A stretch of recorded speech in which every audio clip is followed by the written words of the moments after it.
BRUCAST is back, baby. This BRUCAST episode is brought to you by the BRUCAST Store. Explore a store filled with awesome goodies from hoodies to t-shirts to mugs. We've got you covered. Stay in style with BRUCAST. Embrace the shock, set the trend. Visit now brew-cast.com/store. Link below.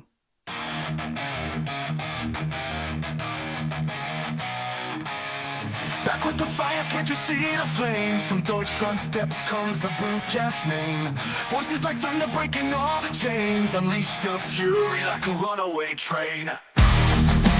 Alright, hi everyone, welcome back to another BRUCAST episode. If it's your first time watching the show, make sure to like and subscribe. If you're listening to Spotify or Apple Podcasts, please rate the show 5 stars. This will ensure that the podcast recommends to even more people and allow me to keep doing what I love. BRUCAST also on Instagram, X, and TikTok, where I upload shorts with the highlights of the show. So follow now, BRUCAST on Instagram, X, and TikTok.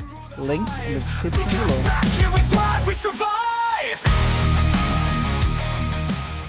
Alright, people of the internet, welcome back to another BRUCAST episode. If you haven't subscribed yet, go subscribe, go comment, go like, do all of that jazz. It really helps the channel, and it also helps you participate in our next month's giveaway. Yes, we're gonna keep doing those giveaways. You guys keep liking, keep commenting, keep subscribing. We're gonna keep doing the giveaways no matter what. So we're gonna announce the winner of the next giveaway at the end of July 2025, so at the end of next month. And we're gonna give away something from the BRUCAST store. Oh, yes, we have a store. Go check it if you don't know about it yet. Go check the BRUCAST store. And the winner of the giveaway is gonna get either a cap or a mug or any of the hundreds, not hundreds, but dozens of items that we have at the BRUCAST store. So subscribe. All right, guys, so our guest today is Linda. So Linda is a retired school counselor and trauma survivor whose book Braving Therapy explores the hard but healing path through PTSD. With decades of experience and deep personal insight, she speaks candidly about mental health, resilience, and the courage to face what we bury. All right, Linda, how are you doing? I'm just fine, Brew. Thanks for having me. Thank you for being here. I love talking about emotional recovery because I think one, it's super important, and second, it's super important. That's all. And people don't do it when they actually, if they knew how important it was, how helpful it could be, they would do it. That's my opinion. Yeah, I think the other part is that it's really interesting to figure out how our brains work. What do you mean by that?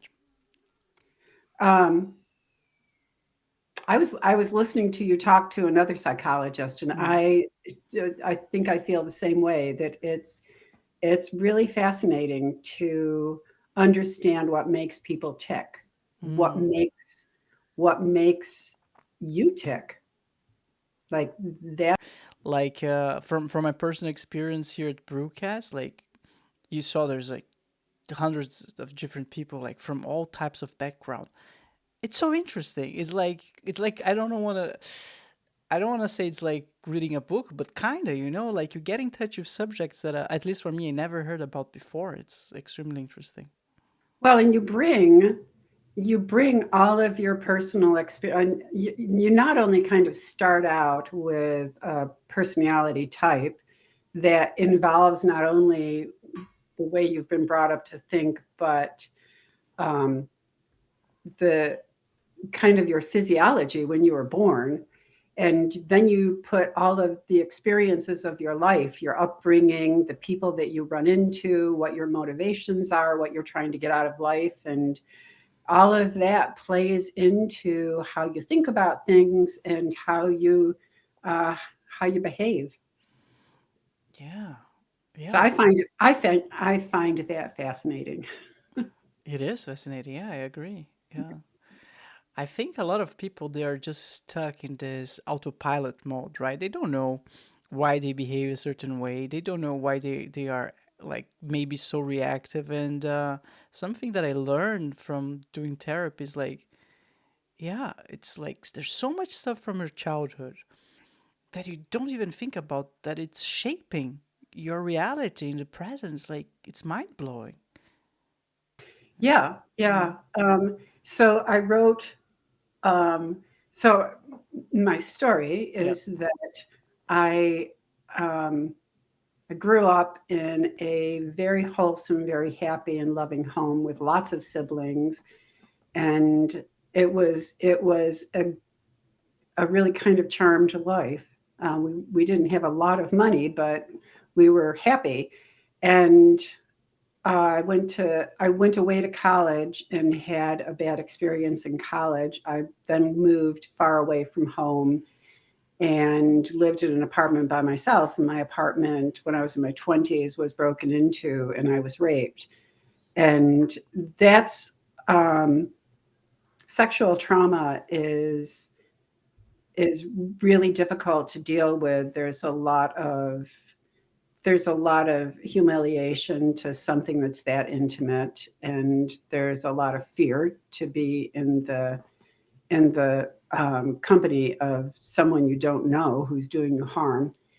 And so uh, I moved through the whole system. They did catch the guy, and he was prosecuted. And I thought, well, that's going to be the end of it. That's closure for me. And I kind of buried it. It was a long time ago when I was young, and I buried that and moved on with my life. But there were a lot of things that it affected in the way that I dealt with things. I think I'd always been someone who put away uncomfortable feelings. So if something happened that was really uncomfortable to think about, I would I would just put that aside and move on, not think about it. And so I ended up doing that quite a bit. And so I got married. I had 3 young children. I had several jobs. And um, when I was when my kids were a little bit older, I went back to college. I was working in a school at the time, and I went back to get my school counselor graduate degree and my master's in counselor education. And at the end of the first class, we got talking about therapy for rape, and that triggered me. And I started with full blown PTSD symptoms, post traumatic stress disorder. And right away, I was experiencing all of these strange symptoms. I didn't know what was going on. And I felt pretty crazy. So finally, after a couple of weeks, I made an appointment to go back. Class was over. I went back and saw my professor, and he explained what was happening and really suggested that it wasn't something I could just fix. It wasn't something that I could just put away again.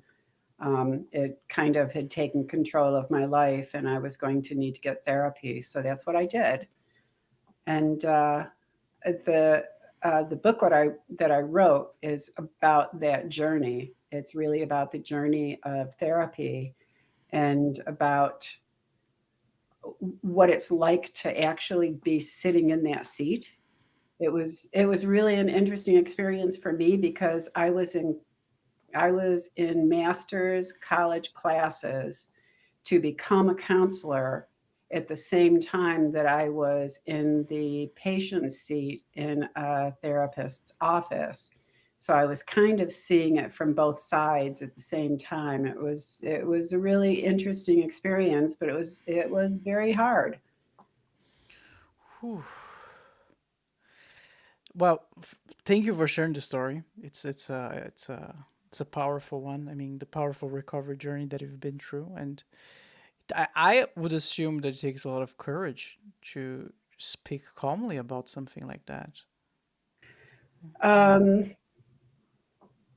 yeah, when so I was pretty opposed to going to therapy because there were things that I wanted to keep buried. And I knew I was going to have to talk about this break-in, Yeah. but I had had a um, really humiliating dating experience in college, which I didn't I didn't classify as anything other than something I was never going to talk about and never going to think about. And I was determined that I would never talk about that in therapy. And I was kind of afraid that a therapist might wheedle it out of me. And I was also, our marriage was struggling at the time that I went into therapy. My husband and I were um, pretty much a mismatch. And I didn't want to talk about that because we had a family with young boys. And so there were a lot of things I didn't want to talk about. And I was also kind of suspicious of therapists because after the rape, I had tried to talk to a therapist who really wasn't very good at trauma therapy. Um, and I just got a very bad taste in my mouth. And I went to her a couple of times. It didn't feel good. It didn't feel at all helpful. And we never talked about the rape. It was very strange. So I just quit and I didn't really want to go back. But I did find a really good therapist. I was very careful to find someone who was an expert um, in trauma.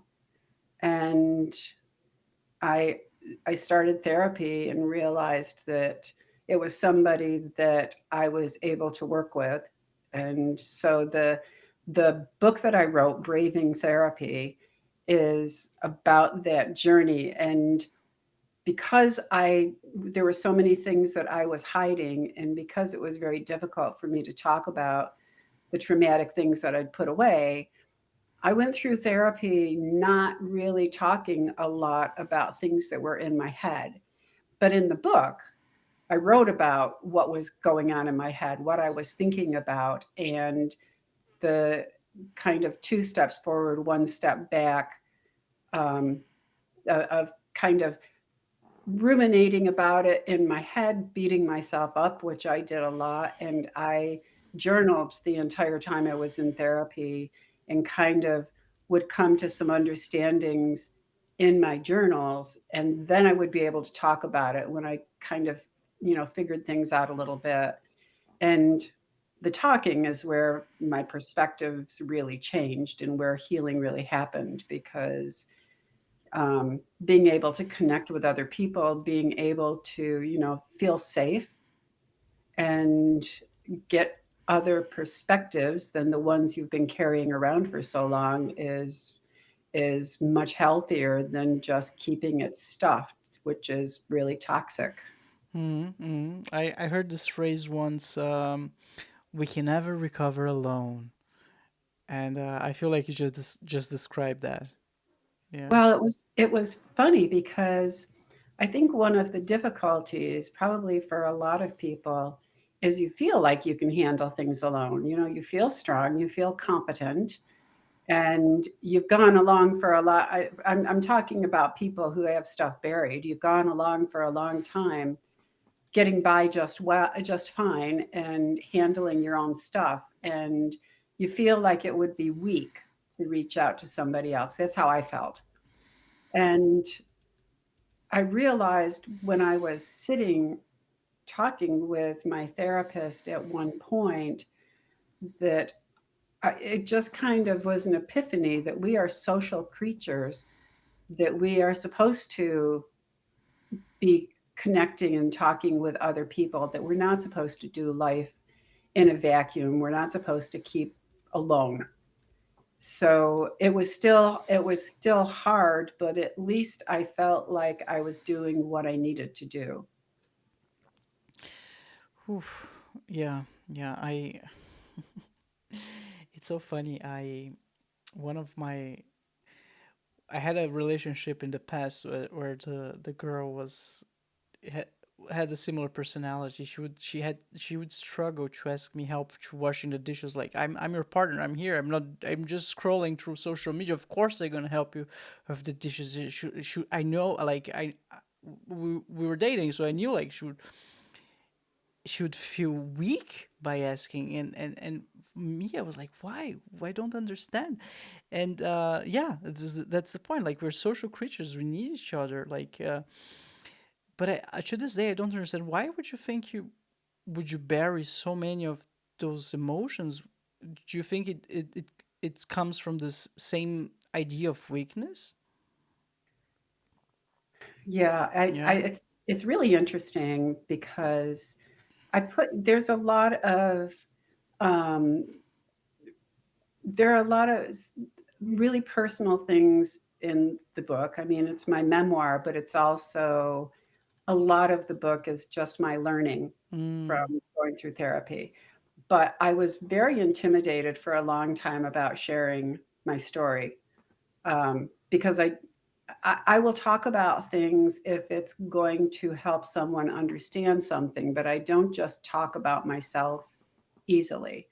So so that was difficult, but um, I think what I hear from people a lot now, and people that write to me or reviews that I've gotten, is that people connect with that keeping things to themselves. And it's a bit what you said. And I actually I got an email from a trauma nurse who read my book. She read it in a day. She was doing an overnight shift and read the book most of the night too. And when she finished it, she wrote to me right away and she said, "You know, I have always seen myself as being super competent and I have everything covered. And it's important in this job for people to look at me that way, but that's how I see myself." And she said, "This is a really hard job where there's a lot of sadness and a lot of trauma going on. And I always check in with other people to make sure they're doing okay. And I wish that people would check in with me, but I know that they don't because they think I've got it all covered." And she said, "And if people did check in with me, I would say I was fine so that they knew Mm.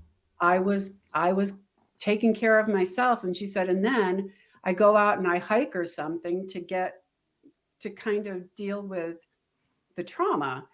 And she said, I realized from reading your book that maybe I should get a therapist and start talking." But I think the reason why we don't talk about things that are so difficult is because they're so uncomfortable. It it creates like the emotions that we have when something awful happens, when something sad or traumatic or awful happens. It's not just something that we think about. We actually feel that in our body and our memory. There's an explanation that right when I got triggered, I really started researching PTSD uh, in the graduate library at the university I was going to. And one described our memory in a way that I really loved. It said, "Memory is biology combined with biography." So the way that I interpreted that, the way they suggested it, is the biology is the actual feelings and sensations that we have in our bodies. So you might get hypervigilant, you might get anxious, you might start breathing fast and feel jittery, all of those kind of things. That's the biology. You actually feel those emotions with sensations in your body. And then the biography is the story that we tell ourselves that we put to those emotions.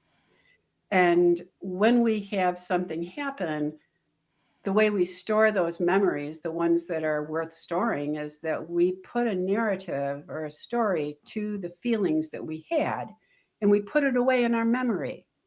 So we can pull it out when we want to and we can put it away when we don't need it.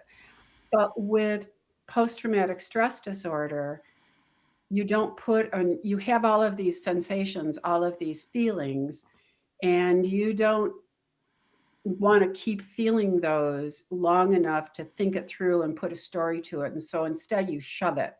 You shove it. I relate it to shoving it in the back of a closet. Your junk closet, that you throw things in when you're trying to clean up your house before friends come over. There's a bunch of stuff you don't know what to do with. You need to get it out of sight because it's clutter. And so you shove it in the back of this closet. And over the years, you don't clean out the closet. You just keep shoving stuff in there that you don't know what to do with. So the closet becomes a big junk closet that's full of junk, and you don't even look in there. But the problem is we've got that kind of compartment in our minds that we put those feelings into, and we keep on shoving uncomfortable feelings that we don't want to deal with into that junk compartment in our minds. And the problem is, so let me relate it to you this way. If you shove enough stuff in your closet in your house, and I've had this happen, you get to the point where it's pushing against the door and you open it up to try and shove something else in there and stuff starts falling out. It explodes. Yeah. It explodes. And then you got to deal with the stuff because you can't put any more in there. And you may open it to get something out and everything else comes falling out. So it's like that in our brains, especially with PTSD. And it's why my professor said you can't just put it back in. That Mm. that feelings started to just pour out that didn't make any sense to me because I had opened the door a little bit to shove something else in there and just everything came popping out. So it's the closet of really uncomfortable feelings that you never put in a narrative to. Um, yeah, that's a beautiful analogy. We had a therapist here the other day, and I think her analogy was feelings are like farts. You need to let you need to fart. You need to let them out. But I think the closet analogy is a little bit more classy. But they both work. They both kind of represent the same thing, right? You need to sort it out. Otherwise, at some Yes. point, it's gonna explode. So, Linda, may I ask you for how many years have you just stuffed in your closet, and how long did it take you until? Well, so I think I probably started stuffing things when I was a kid. I had my grandmother lived across the street from us, and she was my special person as a kid. There were a lot of kids in my family. My mother, I was close to her, but she was always busy. And I could go to my grandmother's house and have her all to myself. And we had a very close relationship. And I remember as a kid, I would lie in bed worrying what would happen if anything happened to my grandmother. Well, when I was 11, she died in a house fire. And I buried that. And I was such a mature little 11-year-old that I can remember as the younger kids were crying when my mother told her, I was thinking to myself, don't cry. Can't you see how hard this is for mom? So I didn't even cry about it. I was being helpful with the kids. I was being helpful in doing what the family needed doing in this crisis. People people complimented me for that, for being so mature about it.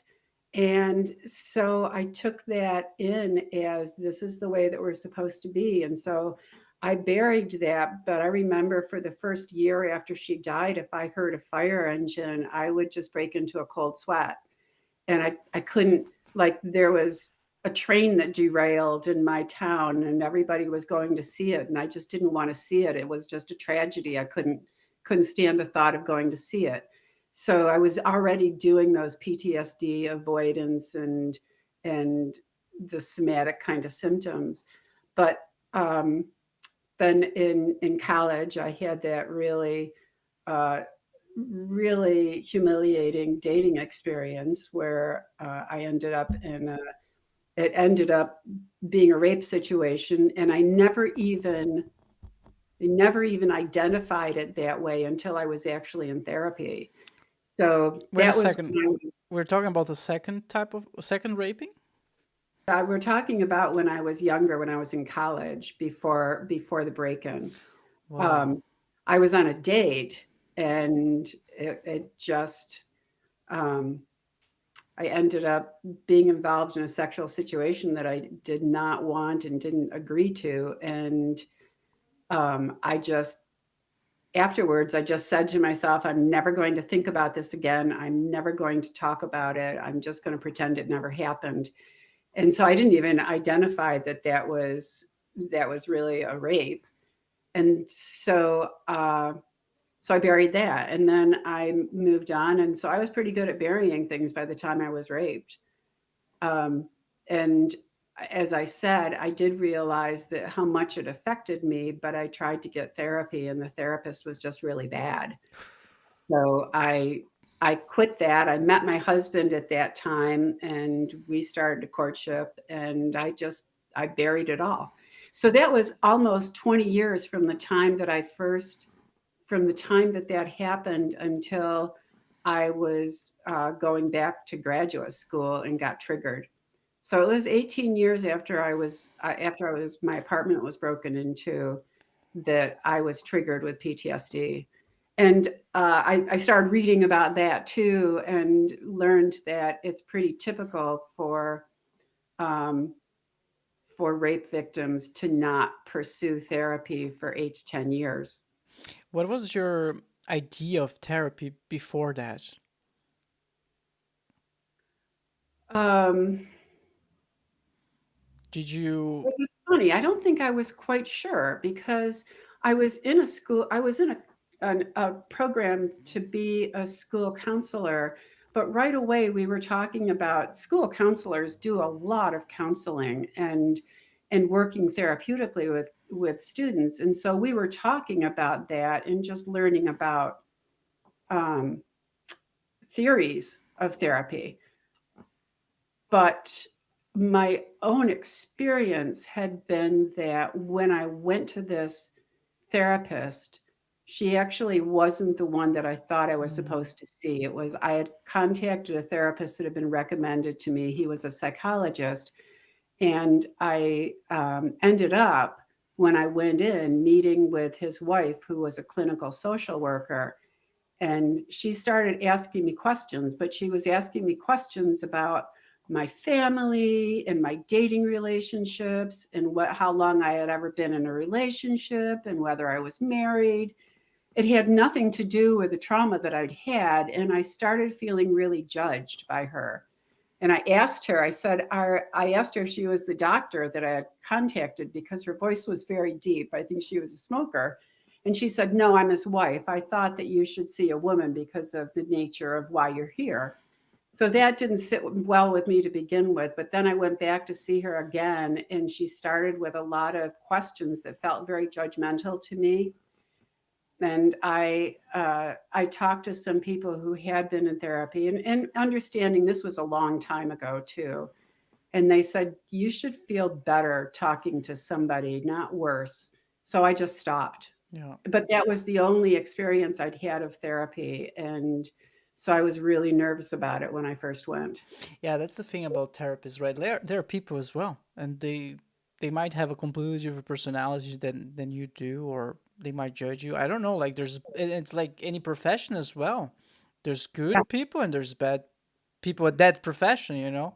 Like Yes. so if one doesn't work out, doesn't mean that they all won't work out. You just need to maybe try a different one, and that's yeah. Exactly. And the difficulty in being in that situation, and especially people who are struggling with depression is, and I depression, the PTSD symptoms hit first.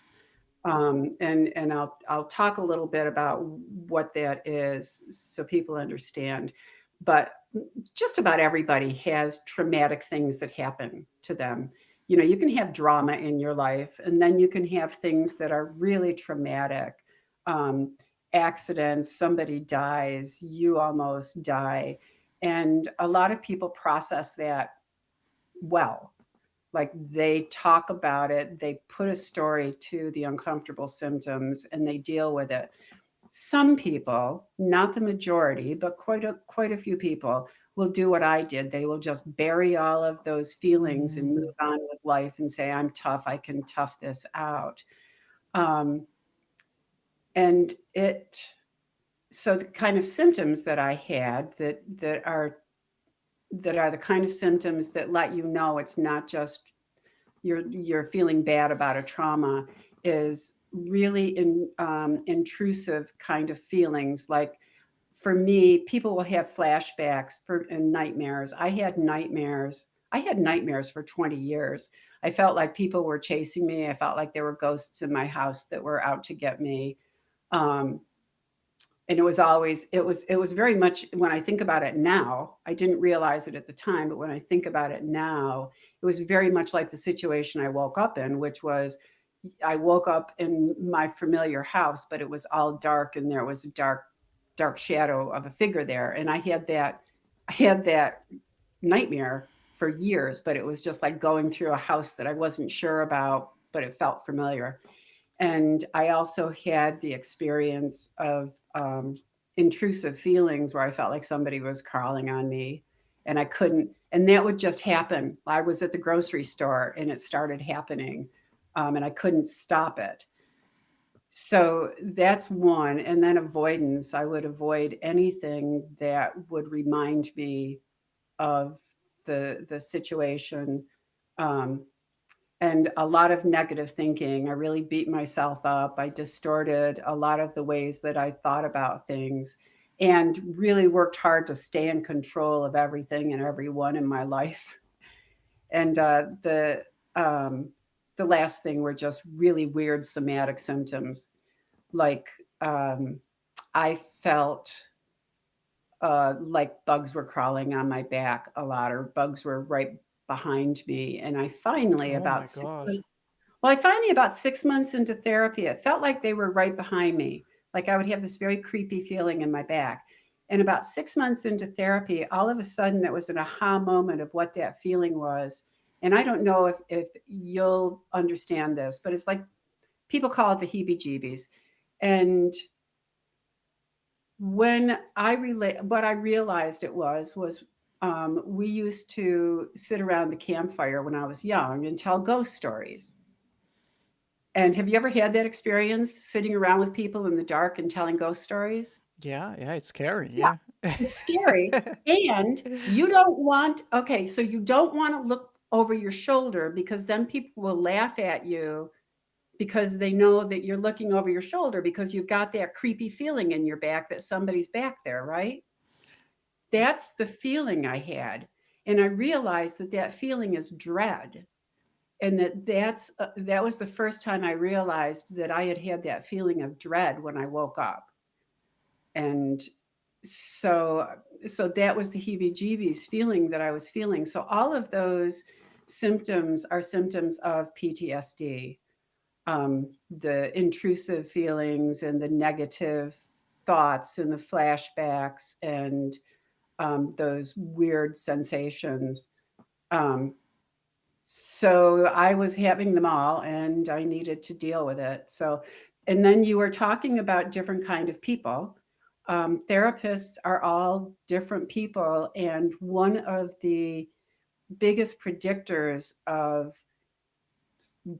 of healing and therapy, of sticking with it and healing, is your feeling of connection with the therapist that you're talking with. So that accounts for like 40% of how people, what's attributed to healing is you're having someone that you connect with, that you trust and feel safe with, that you can talk with.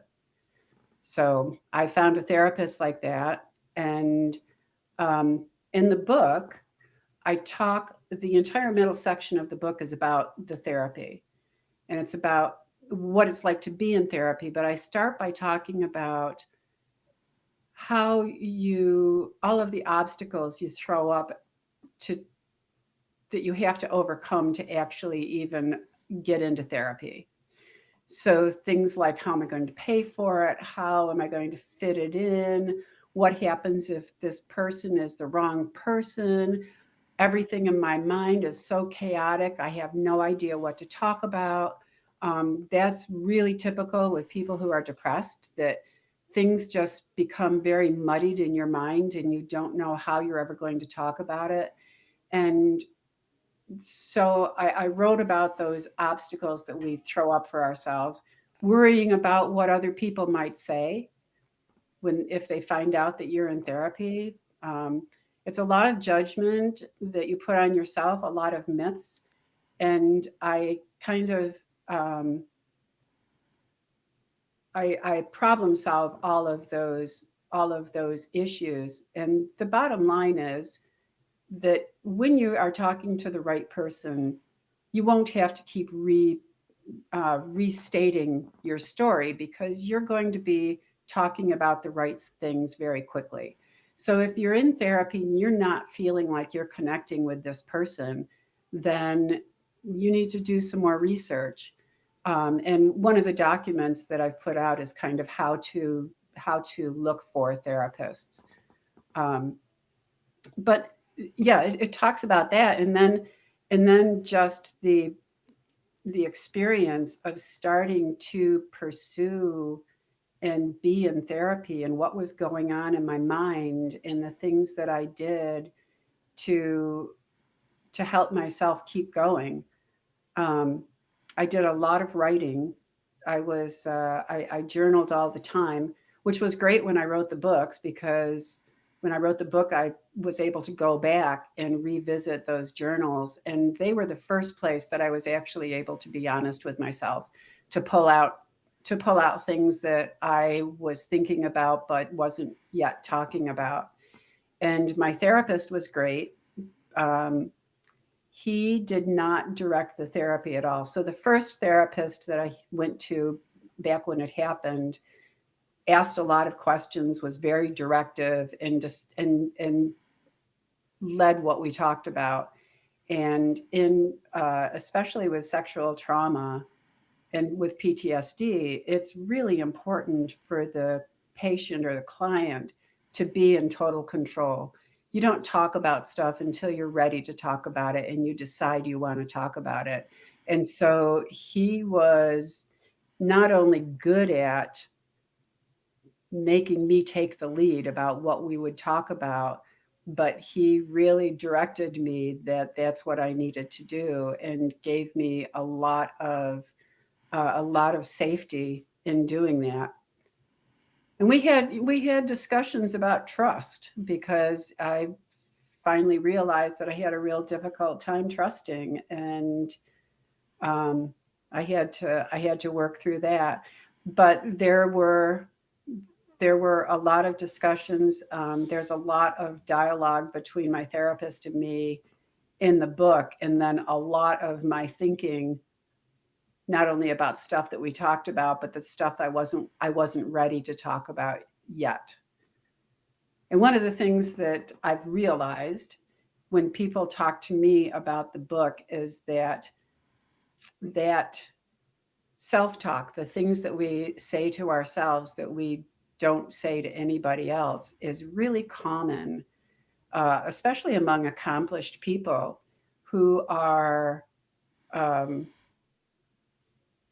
who feel like they can handle everything. And so a lot of stuff goes on in their minds that they ruminate on. A lot of times you beat yourself up and you try and figure things out yourself, and you don't talk about things that you probably should talk about. And that those kind of things are toxic. When you keep things in your mind that you're beating yourself up about and you don't talk to anybody else, that's toxic. And what I said in the book is if you if you only talk in your head and you don't talk to anybody else, the only perspective you're getting is your own. And you really need other perspectives. Other perspectives are good and helpful and will expand your thinking. Yeah, yeah, but you can only do that if you have the courage to actually look into the closet and start like folding the clothes and tidying it up. Linda, I would like to ask you. Earlier in the conversation, you mentioned that you had an aha moment, right? Or Uh, yeah. what was that? Could you walk us through this the moment that you like the revelation? About the fact that we live in community. Oh, that was it. Okay, okay, yeah, Yeah. all right. I Yeah, so I was having a very difficult time. I kind of felt like, oh my gosh, I'm so weak that I have to pay somebody to listen to me. And I mean, I beat myself up about things like that all of the time. And I think after we had been going back and forth, and one of the things that, as I said, he did is he would make me take the lead. He said to Mm, me, "We will talk about anything that you want to talk about. It doesn't have to have anything to do with the rape. It just you need to make the decisions. I'm here to just talk with you about anything." And that was really hard for me because I felt like I should be talking about things that were bothering me. Sometimes when I went there, nothing was at the top of my mind. And I also worried that if I revealed what I thought about, that then people could judge me for mm, what was in my head. And it was a long time of back and forth and realizing that it was really helpful to talk. yeah. Even though I struggled with that for years, it was still helpful when I would do it.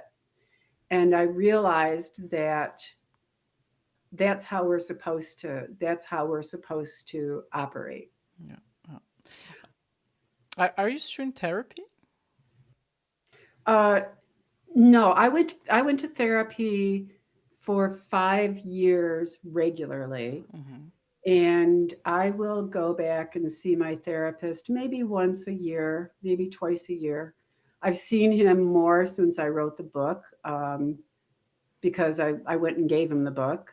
I dedicated it to him. Oh, Um, and I had a bout of depression, probably the last couple of months, and I finally called him up and I said it's not going away, and I don't really deal with depression anymore. So it was a big surprise, and we talked for a while, and he knows me very well now. It's been many, many years, and even then, it didn't feel um, like it was helping because it was just all muddy in my head. And somebody that I had been listening to had said, when I get depressed, I don't want to say anything to anybody about it. I just want to wait it out because I've got a lot of people that love me, but I don't want to be love bombed.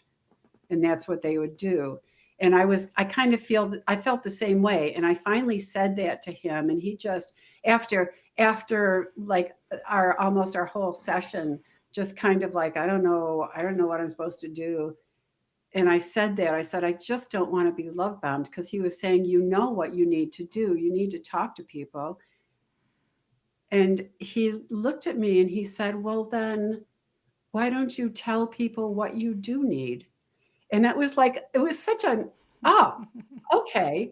And I like immediately felt better that that was such a spot on and simple solution to just tell people what I needed. And I knew, I couldn't, I still struggle with bringing up an I need help kind of thing, like your girlfriend, but I did it in text to some ex friends. girlfriend, ex. Ex-girlfriend. So I did it in text, to some of my friends that I was going to be with. I said, "I've really been struggling with depression.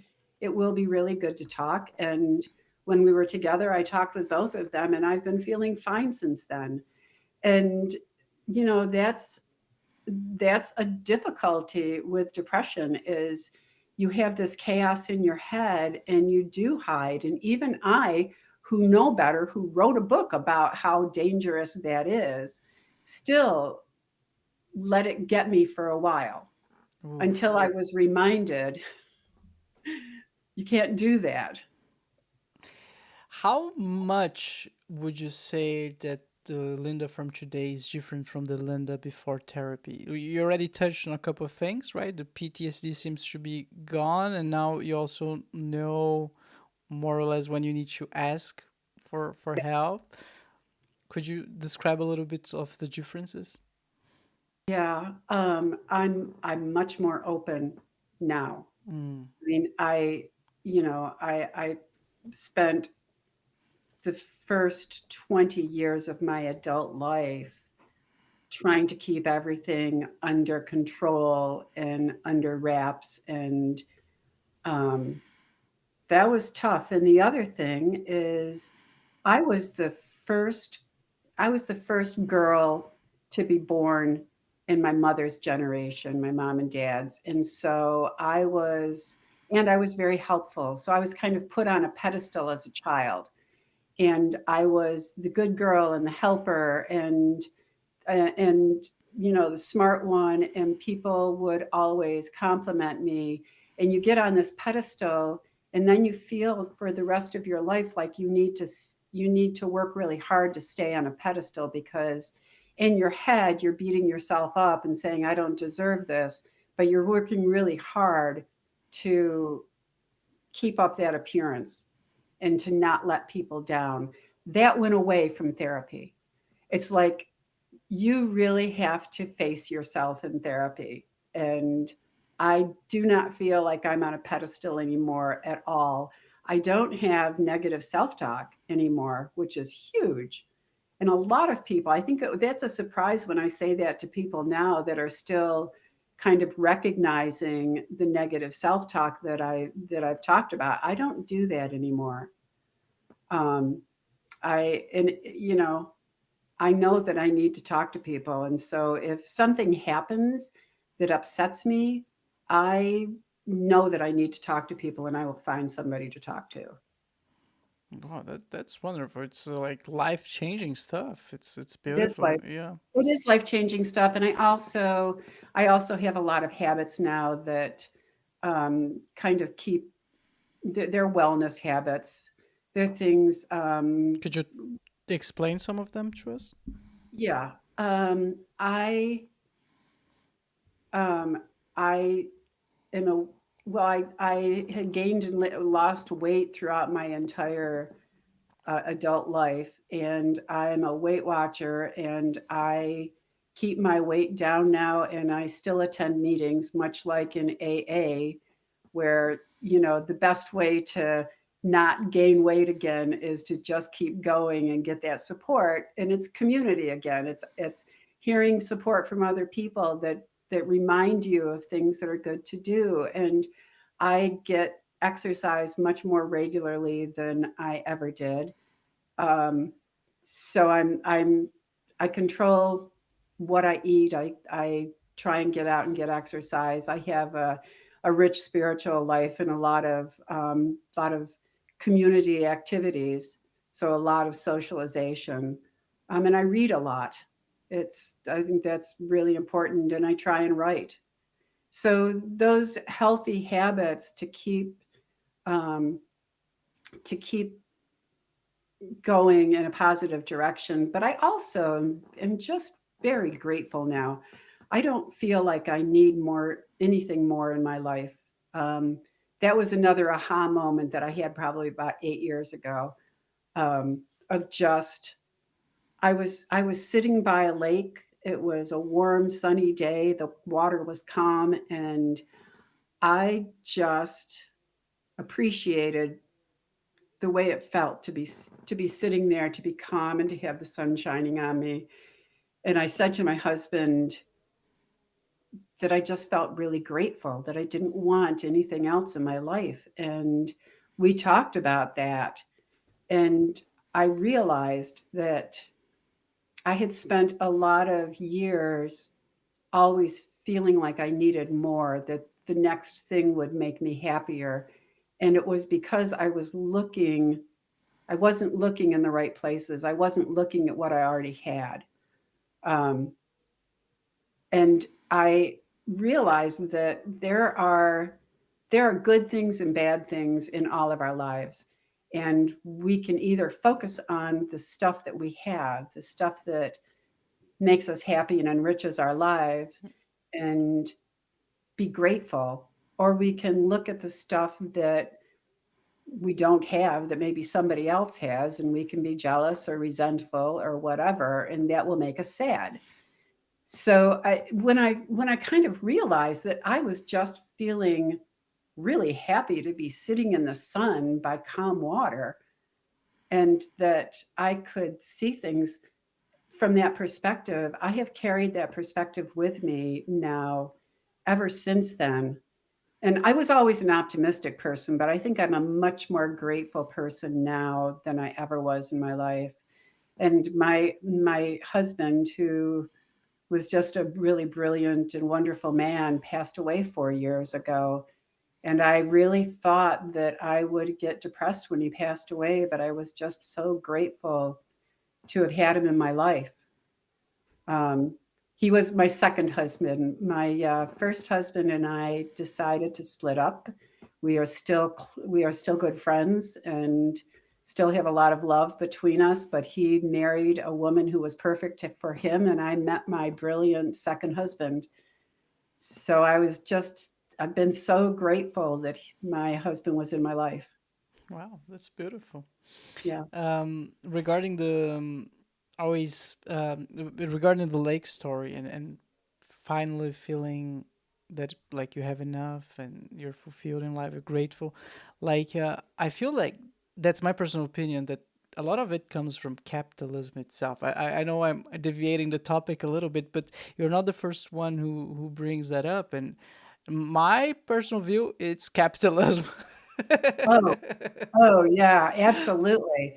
And the constant media of more, more, more. I Mm, was just I was listening to I was listening to somebody, another podcaster, talking about uh, um, documentary called Happy, the happiest place on earth. And I can't remember, mm, some famous director did that, and I can't remember his name, but he was talking about how these people that live a subsistence life in a very sparse area that don't have any of the commercial stuff that we do.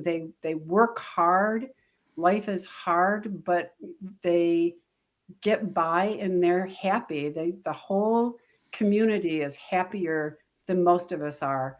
Most of us who suffer with depression and anxiety um, and obesity and suicide and are miserable because we don't have this or don't have that. And I that's another thing that fascinates me about the human condition, mm. that we all are exposed to so many different things in our lives. And how is it that we develop, and what is it that affects us, and how are we going to get through, and how are we going to start making decisions that are more for our wellness? I have a philosophy of life that this is a grand adventure that we get to be on, and that the goal is to learn things. And the more the hard stuff that we go through is where we learn the most. So I feel like, even though I would not wish the hard thing that happened to me on anyone, I'm not sorry that I had an experience that put me into therapy and that created the healthier, more authentic person that I am now. Everybody has hard stuff, and other people's hard things I would not want to go through, but we go through hard things and we grow. Yeah, I couldn't agree more. It's a beautiful message. And yeah, I just remember something that I saw online the other day. I'm gonna share with the audience. Is the cycle of history. Oh, it's kind of. And let me try to get a bigger image here. So the cycle of history.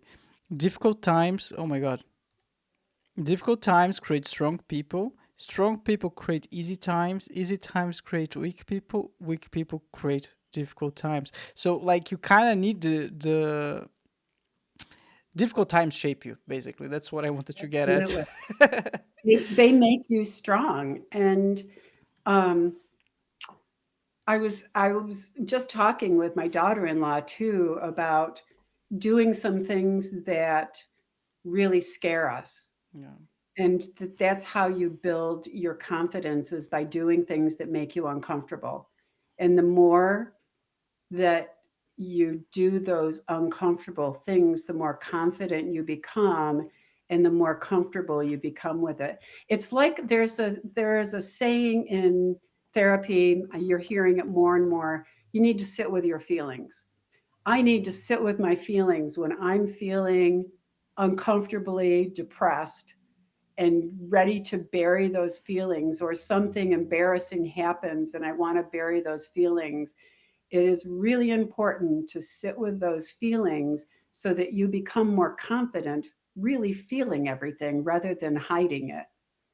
Yeah, yeah. Um, still talking about that. Still talk about hiding feelings, and you mentioned a little bit throughout the podcast that the word avoidance, right? You would avoid certain situations or certain feelings, but you did had two marriages with wonderful men, from what I hear. How the avoidance and hiding or not trying to feel your feelings interfered, or this pattern interfered at all with your marriages? Oh yeah. Yeah. So in my first marriage, um, my first husband was very confrontational. If something was going on, he wanted to talk about it, and it would feel like an attack to me. 2:29 p.m. Whoa. Oh. And I would like retreat, and that drove him crazy. And it would just wind him up more to try and get me to talk, but I would just hide even more. After therapy, well, as we were going through therapy, we both went to therapy together and realized that we probably were not going to be happy together. And so we split up, and he met somebody that was really wonderful. And then I met my husband. And by the time that I met my second husband, and he had talked about some of his past relationships, and I said to him, if I hadn't had that 5 years of therapy, I don't think you would be interested in me, because I was, and he talked about how self aware I was. Um, and that he wished he could be that self aware. He was very much so, but I was very self aware by the time I met him. And that was due to therapy and all of the work that I did.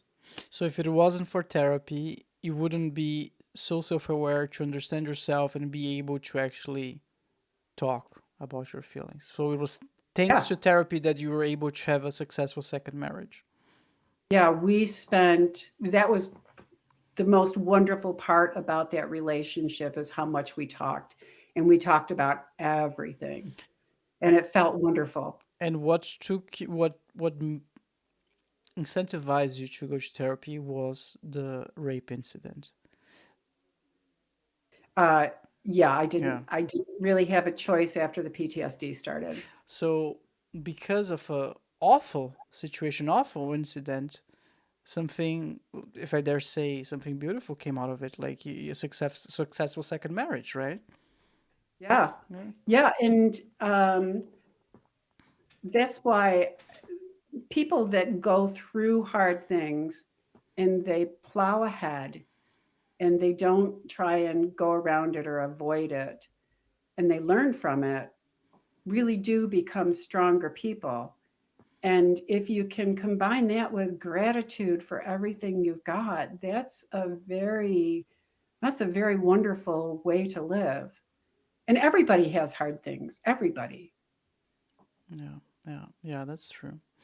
All right, Linda. So I have two more questions. The first question is, how much do you think sharing your story is helping? I'm sure it's helping a lot of people, of course, but how much is helping you personally?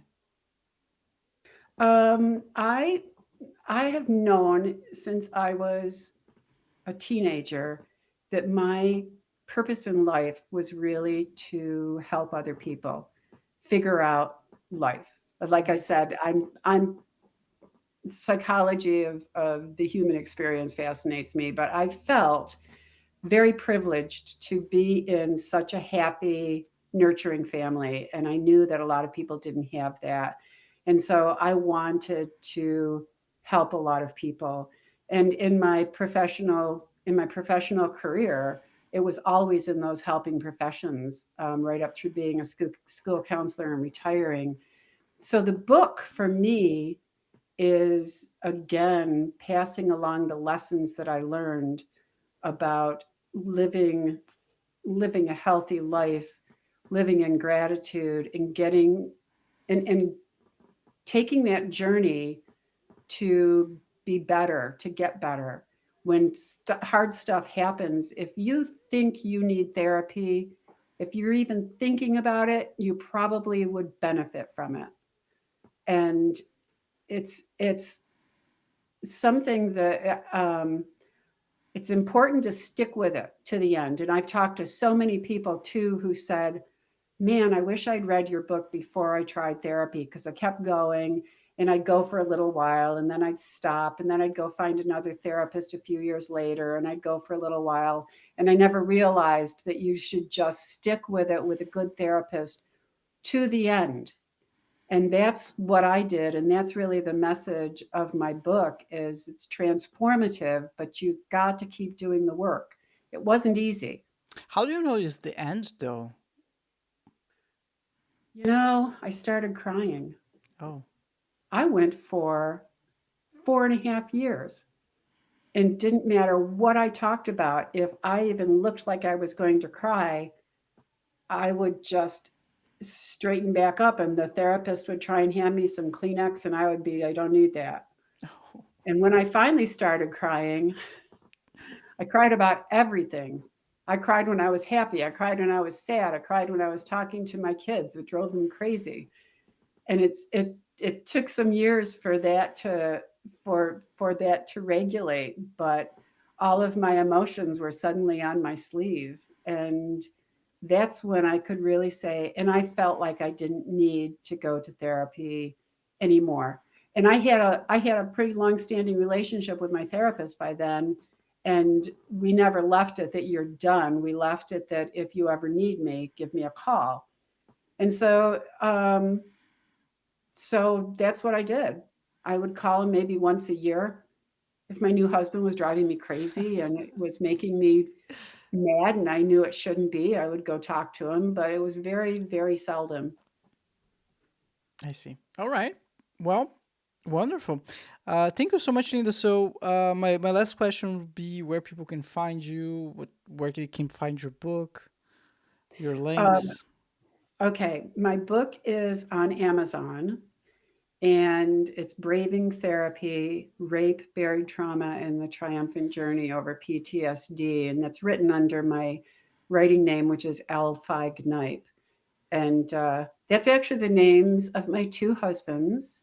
Feig is the name of my sons, and Knipe is my name now. And I have grandchildren that are both Feigs and Knipes. So that's my name.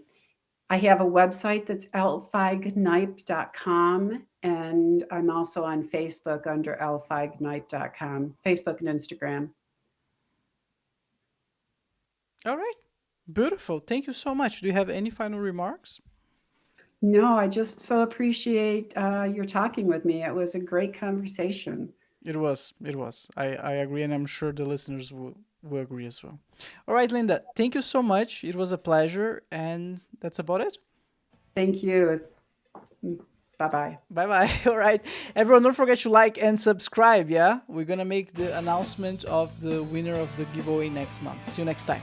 Bye-bye. Thank you so much for hanging out with us today. If it's your first time watching the show, make sure to like and subscribe. If you're listening on Spotify or Apple Podcasts, please rank the show 5 stars. This will ensure that the podcast is recommended to even more people and allow me to keep doing what I love.